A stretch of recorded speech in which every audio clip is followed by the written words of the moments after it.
Come in. Hello. So, how is my brother, the doctor? Oh, I've had better days. Yeah, your nurse said you've been in a surly mood since you came in this morning. What's wrong? You want to know what's wrong? I'll tell you. It's patients like Mrs. Crawford who just left who come in and tell me about their imaginary aches and pains, and I'm the one that ends up with a pain in my neck. My, that does not sound like the Dr. Kavanaugh, who's very compassionate, who we all know and love. Yes. What's the matter? Nothing. I just have a little headache, that's all. To what do I owe the honor of this visit, besides the apple? Well, I'm meeting Draper and Logan for dinner, and your office just happened to be on the way over there. Oh, brother. Oh. One of the reasons we invited Logan to join us for dinner is that I am trying very hard to fix him up with this very, very attractive production assistant who works at the station. Matchmaker, is that it? Mm-hmm. Actually, the real reason I stopped over here was because I have some rather upsetting news. What's that? Well, I got kicked the other night. You what? That's right. In the stomach. The baby. I'm glad it wasn't Draper. Me too. Congratulations. Well, thank you. Thank you. Just goes to show that my little girl is alive and well and kicking, unless, of course, my little girl turns out to be a little boy. Did you tell your OB about it? First thing this morning. Only, she wasn't half as excited as I hoped or expected or anything. I guess she's used to it. I would think she is, yeah. Well, obviously, my good news didn't help at all in lifting this thick, black, dark cloud from your head. Well, I know. Miles, look, why don't you, Nicole, join us for dinner? No, I'll have to be some other time. I'm due at the morgue. I've got an autopsy to perform. Ugh. That's a rotten way to spend the evening. Come on, a little less work, a little more fun will make the headache go away. At least my better half found a fun way to spend the evening. Okay, what's Nicole doing tonight? She's arranged to spend some time with our new friend, Chief Mallory. Should I say her new friend?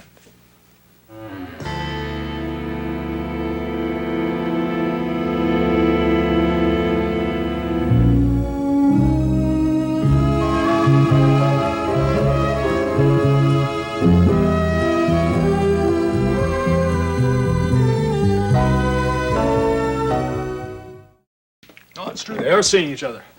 I happened to be outside the chief's office when I heard his secretary note the appointment. Appointment, there you go. It's business. Ah, not all appointments are business. Oh, don't look at me that way. It's just joking. Well, I hope you don't tell Nicole jokes like that, Miles, because I think she'd find them rather upsetting. Why would she be upset? She knows how he feels. He's always very, very glad to see her. Only thing he's not glad to see is that band of gold on her left hand. Are you telling me that Chief Derek Mallory has a crush on Nicole? I would say so, yeah. Why not? She's a pretty woman.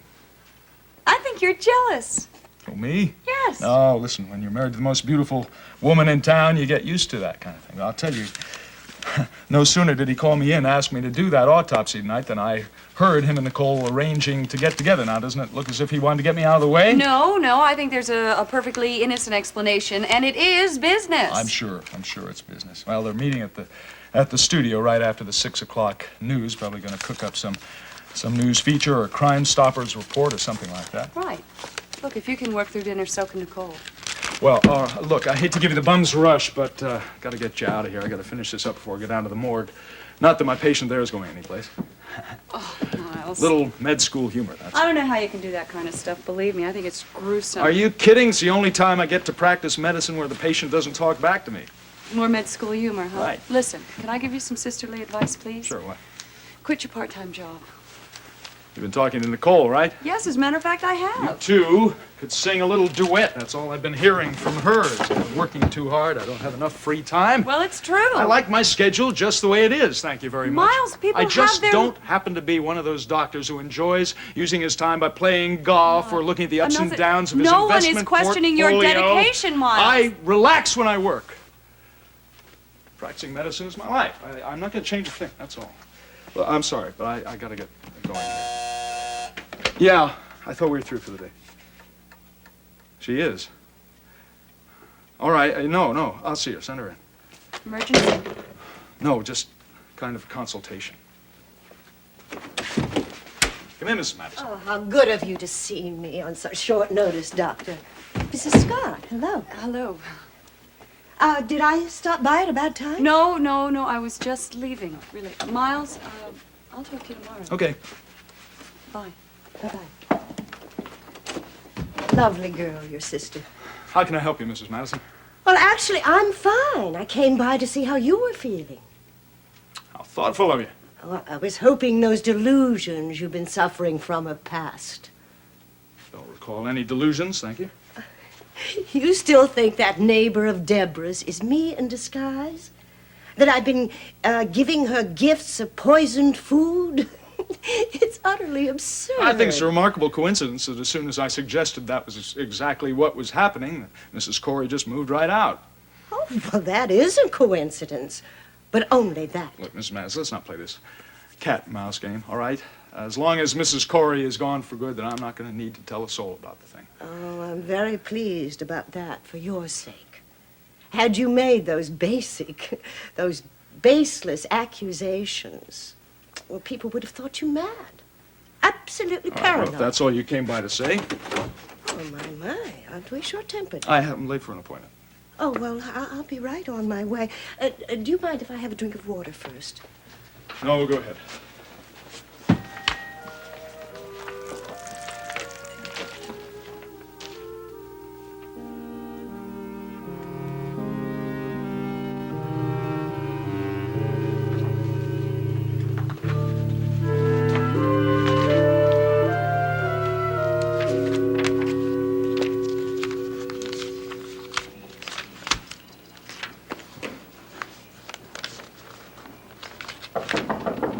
Yeah, come in. Nicole. Nancy! Hi, I hope I'm not interrupting anything important. No, not at all. One of the assistants told me I'd find you in here.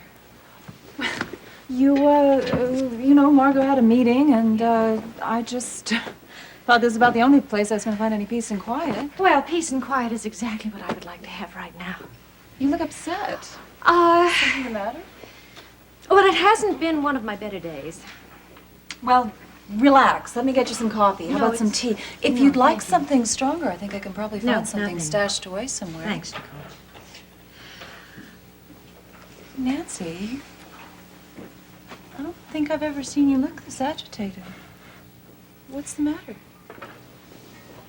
My neighborhood pill pusher. Something happened during your meeting. It was a disaster. He had promised to cooperate fully. And I believed him. What happened? Oh, you wouldn't believe. For one thing, I didn't get a story. A fable was more like it. What did he tell you? Well, he started to tell me a tale that, it would have pulled at your heartstrings, Nicole. He came from a broken family, and the poverty was... Well, he was your typical victim of society. Couldn't that be the truth? It was fantasy. Very little fact. How do you know? Well, before we met, I made it my business to go down to the police headquarters and check on his records, and very little of what he had to say to me bore any resemblance to what was information in the police records. All right, Nicole, I realize it isn't a tragedy, but I'm really so disappointed. Well, not every story pans out. Well, I almost did get another kind of a story. A pusher, mugs, reporter. He tried to hurt you? Well, when I told him I wanted my money back, he got a little upset. I'm sure he was going to hit me, but luckily the bartender came over and stopped and threw him out. Well, thank God you're all right. So, your friend really never intended to give you a real story. It was all just a rip-off. He wanted the money. I was completely taken in. Well, it's over and done with. Forget about it. So angry. I'm angry with him and with me. We shouldn't be. Now I'm going to have to face Mike with it. What's he going to think?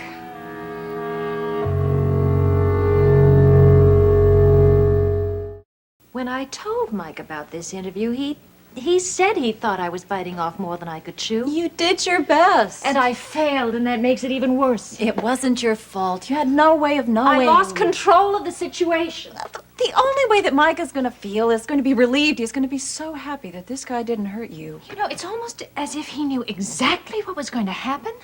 He has every right to say, I told you so. I think that the only thing I can see Mike doing is being supportive. And when I think I made all that fuss about not needing protection. Oh. Here, I've lost a story, $500 of the newspaper's money, my self-respect. I feel so humiliated. Nancy, if I had $1 for every mistake that I've made, I could retire. Now, listen, the important thing is that you've learned from this and the same thing isn't going to happen again. No, it certainly is not. And this afternoon's incident might make a very interesting article. Oh, dear, of course it would. You know, if you really are intent on doing a portrait of a pusher, you can find somebody else.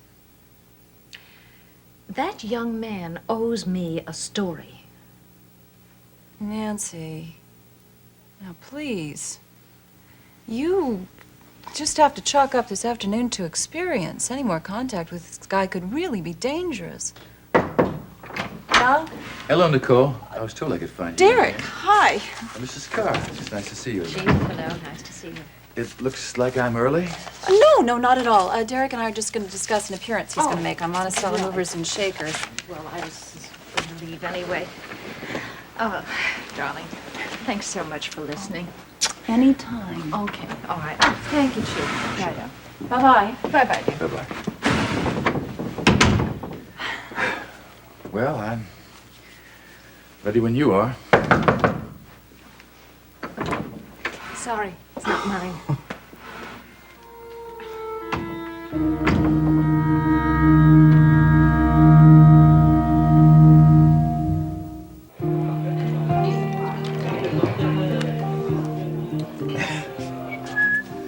Look, if April doesn't get here in 5 minutes or so, we'll order something. That waiter's starting to glower at us. Yeah, it does look a little hostile, doesn't it?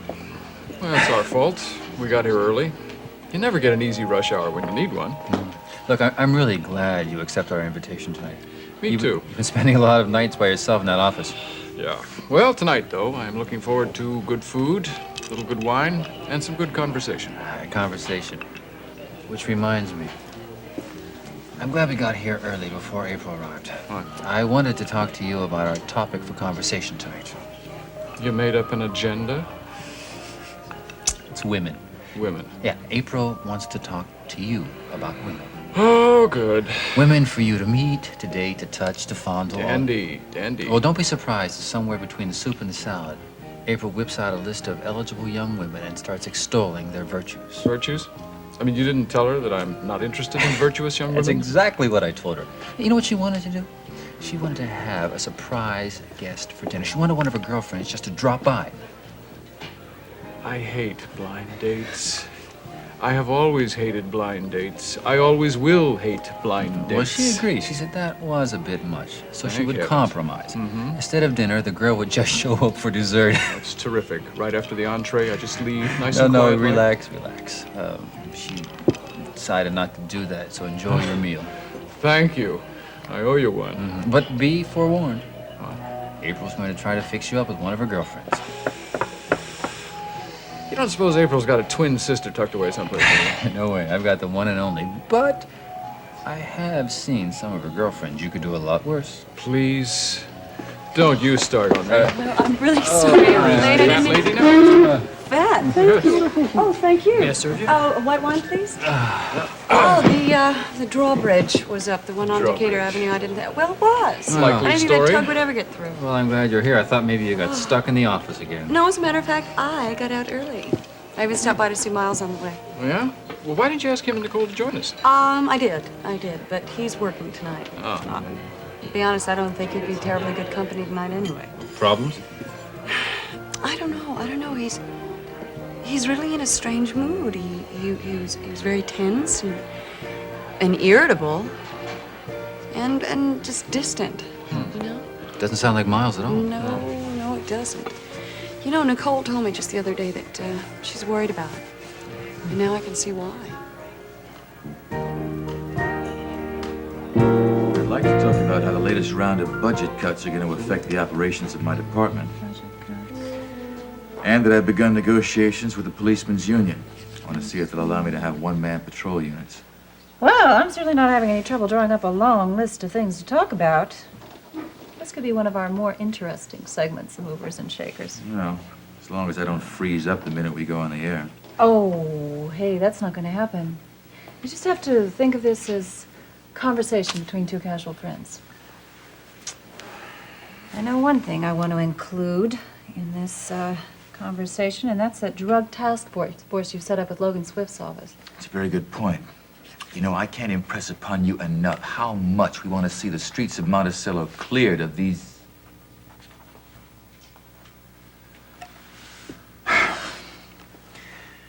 There I go again. What's the matter? Oh, Nicole.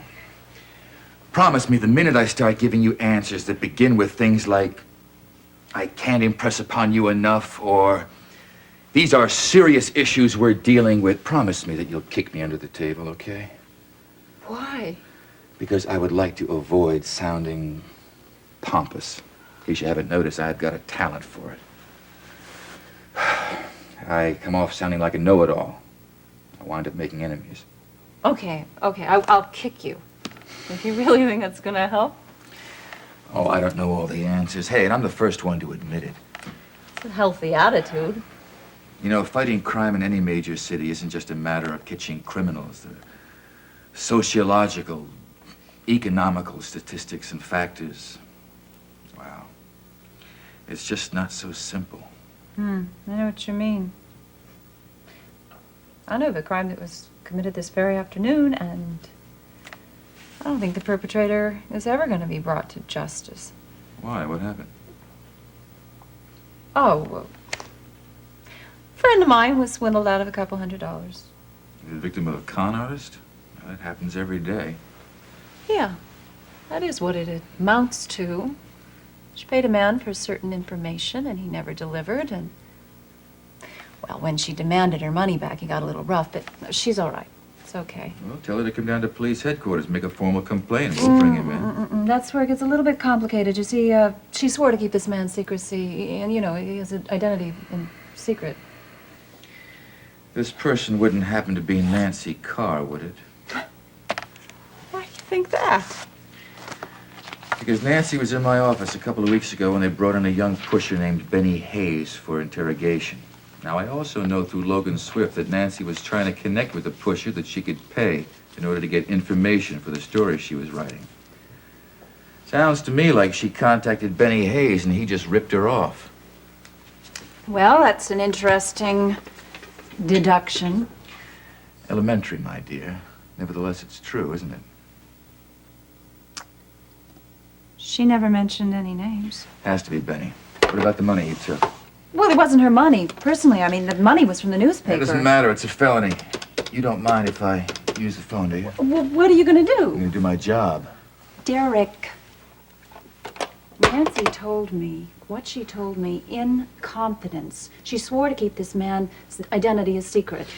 She promised to protect him if he gave her a story. He didn't give her a story. He gave her a hard time. Derek, please. Now, I should never have mentioned this. It wasn't right. This is Chief Mallory. Let me speak to Ed Anderson. Don't worry. I promise not to get you involved. Hello, Ed. This is Mallory. Look, I'd like you to bring in that kid, Benny Hayes. My office. I'm going to interrogate him personally. About an hour? Thanks. I hope you haven't made this situation worse. I'm doing the right thing. Miles. Hello, you two. I hope I'm not interrupting anything.